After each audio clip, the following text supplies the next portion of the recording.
Представьте мир, в котором нет слов терроризм, экстремизм, война, боевики и так далее. Представьте мир, где женщину, взорвавшуюся в метро, не называют по новостям шахидкой, где мусульмане не воюют друг с другом, а террористические организации не связывали бы себя с исламом. Да что говорить о названиях. Представьте, что в принципе никто не совершает терактов и не ставит целью совершить подрыв в наиболее людном месте. Представьте мир, где религия Аллаха вызывает только восхищение и интерес у всех, и даже у тех, кто не относит себя к мусульманам.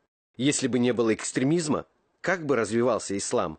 Думаю, что семимильными шагами, раскрывая свою красоту каждый день миллионам людей. Если бы не Аль-Каида, то Америка сегодня не закрывала бы границы для тех, кто верит во Всевышнего Аллаха. Если бы не ИГИЛ, в Европе не было бы столько негатива по отношению к сирийским беженцам. Да их вообще не было бы в Европе.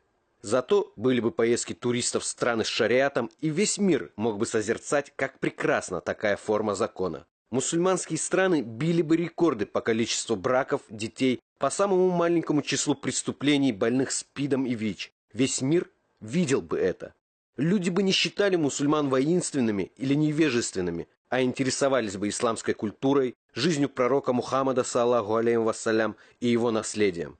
Как сложно донести суть ислама до человека, который каждый день видит по новостям в одной строке: мусульмане, террор, война, взрыв, убийство. Как же вредят исламу эти банды, которые якобы ведут джихад? Это ложь. Все, что они сделали, это отдалили от ислама миллионы людей, отделив их стеной из страха и непонимания. Меня часто спрашивают представители других конфессий, почему мусульмане такие агрессивные. Субханаллах, кто более терпелив, милосерден и скромен, чем тот, кто любит Аллаха? Весь мир сейчас погряз в разврате. Свободные отношения, гомосексуализм, извращение. А ведь очень много людей в тех же Соединенных Штатах Америки, в европейских странах, которым противна такая тенденция, и ислам стал бы для них прекрасным открытием с его строгими правилами морали и чистоты. Ислам мог бы быть ориентиром для многих семей, которым не нравится западная модель феминизма, вседозволенности и раскрепощенности. Ислам мог бы дать этому миру все, чего ему не хватает, если бы не ассоциировался у огромного количества людей со страхом. И все из-за террористических организаций и просто невежд. Простой пример. Недавно в средствах массовой информации прошла новость о том, что одна голливудская актриса приняла ислам. По другой версии, собирается принять ислам. Мы не будем называть тут ее имени, это ни к чему.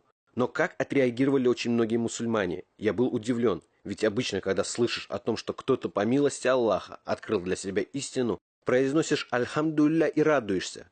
Но в сети интернет начались нападки о том, что она слишком грешная, о каком исламе она вообще может думать. Это грубый пример, но хороший показатель того, как мы относимся к распространению нашей религии. Того, кто сам приходит, мы видеть не хотим? Судим его за грехи его тогда, как судья у нас всех будет один. А тех, кто к исламу сам не приходит, мы хотим запугать, поработить и просто убить. Так выходит. Ислам – религия мира. И я эту фразу понимаю не только как то, что ислам не имеет отношения к жертвам и разрушениям. Я понимаю ее глобально, как то, что ислам – религия всех стран и всех народов. И так и было бы, если бы противники такого положения дел не действовали так активно. И противники ислама – это террористы и бандиты, это джихадисты, это злые агрессивные люди, которые хотят, чтобы как можно меньше мусульман было на земле, которые выбрали своим оружием страх. Аллаху Акбар. Красивейшая фраза для мусульманина приводит в оцепенение людей всего мира, потому что террористы выкрикивают ее перед тем, как начинают убивать без разбора. Хиджаб как признак того, что женщину лучше обойти стороной. Это в головах очень и очень многих людей, потому что мусульманское покрывало осквернили джихадистки, взрывающие себя в толпах невинных людей. Борода, красивейшая черта в мужчине, теперь пугает людей, потому что убийцы, называющие себя мусульманами, носят ее. И даже печать пророка, саллаллаху алейхи вассалям, теперь на их знаменах. Они стараются все символы ислама очернить, сделать так, чтобы ни у кого не возникло желания их понять. И только со священной Каабой у них ничего никогда не выйдет, ведь она защищена ангелами, и даже Даджаль к ней не пройдет. Она по-прежнему вызывает интерес у людей со всего мира. И я имею в виду не мусульман. Как здорово было бы, если бы такое отношение распространялось на все, что связано с исламом. Иншаллах, мы сможем представить нашу религию иначе. Мы не оправдываемся перед людьми других религий. только перед Всевышним будет наш отчет. Но рассказывая об исламе правду другим людям, мы зарабатываем огромную награду, следуем сунне нашего пророка, саллаллаху алейхи вассалям.